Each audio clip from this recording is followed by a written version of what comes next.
What's up, guys? Welcome back. You can see here I'm watching Joe Rogan and Jordan Peterson. I believe Jordan Peterson is a teacher at Harvard, a professor. This dude is blowing my mind. Very fascinating. Check him out. This podcast, it's number 877. I know one of you recommended him to me in one of the past videos this last week, and just mind-blowing stuff. The way that this guy talks just shatters your perception of like so many things and makes you dive deeper into literally everything.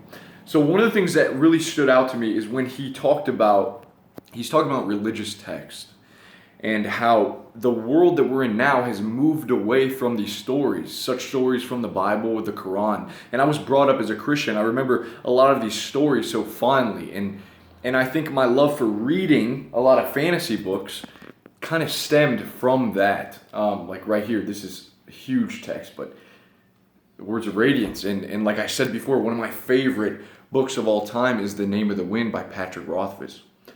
And he brought up this question. He said, how is it that J.K. Rowling is richer than the Queen of England? How is that possible? Some lady wrote a series of books, made, I don't know if she made $1 billion, but millions of dollars. She has millions of people that read this series, fell in love with it, and associated and clung to it. How do you do that? And he said that she got the archetypes right.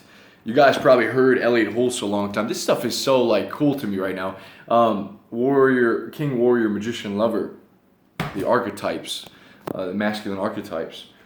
And anyways, going back to J.K. Rowling, he says the reason that book sold so much, that she could fill up a stadium just from her reading some of the book, is that the archetypes are right, and the story, the underlining story was similar to religious text.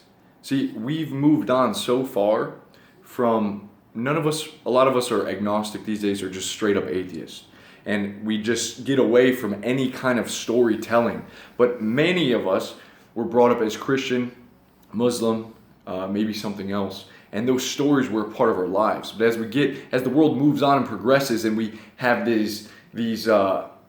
we want more equality, we kind of get away from that religious way of thinking, which is fine, understandable. But he's saying we neglect the powerful stories that these texts would show us. They taught us how to live.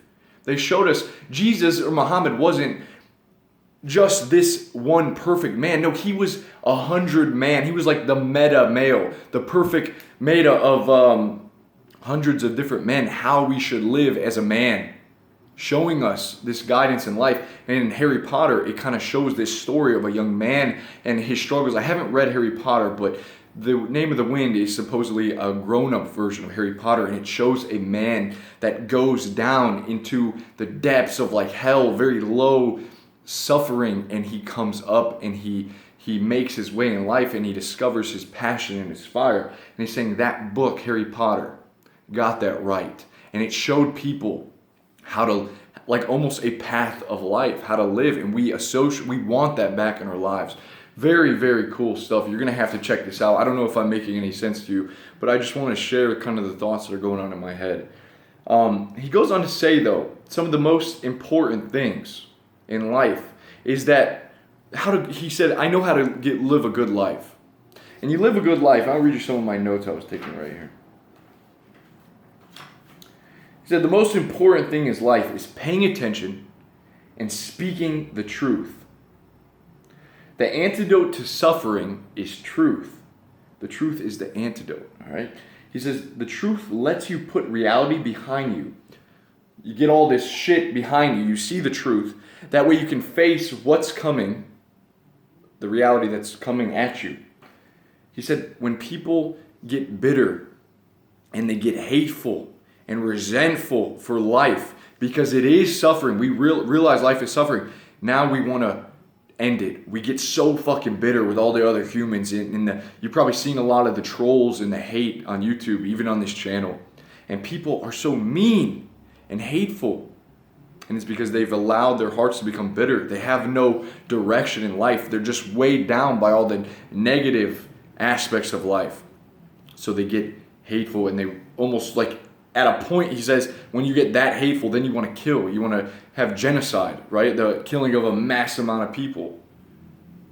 So we've lost these instructions of the past from religious texts, from stories. And he says that those should be honored. You don't have to actually pray and believe in a physical, God in the sky like an old man, but these stories are very powerful, and that's why we associate big time with stuff like J.K. Rowling. That's why she is a bestseller. That's why Simba and Mufasa and the evil uncle, like these great, remember as a child watching Disney movies? They were awesome. And they, deep down in our core, they resonate. We're humans, like Carl Jung said. Every story, you can relate to it because at some point, like a human wrote that. And we're all human, right? So we all go through the same thing. So stories are powerful. I don't know what the actionable steps here are, but keep reading. Maybe even if you are religious or if you've ever questioned, I think I might get a Bible. The Bible is filled with tons of good teachings. And how to live. That's what it's all about. How to live a life well lived. How to treat other people. You don't necessarily have to pray and go to church.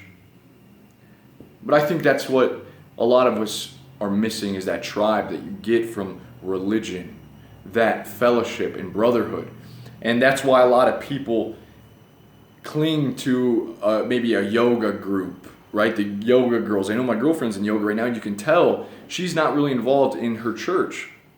So we desire that communion, or maybe even a CrossFit group, right? People like cling to that identity because an identity comes from your tribe and your place in the tribe. But as we get away from religion, we lose our identity because we lose our tribe, we lose our family and friends, and we become these individuals in the world. And man, very powerful. He says that self-mastery is like learning to master your life is looking at the different tiers. So you have your own life and your house.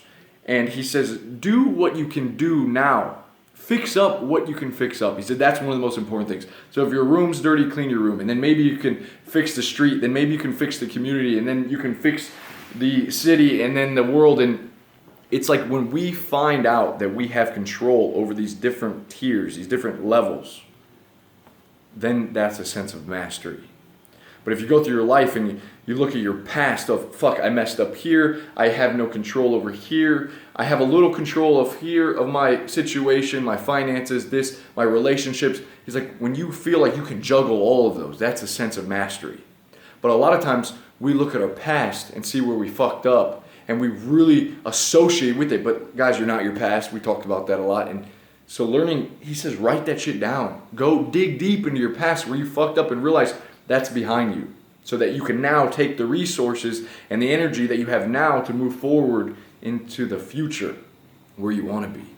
But I love looking at it. That's very powerful, of these different tiers, these different levels. Where are they in balance? Do I have control over this?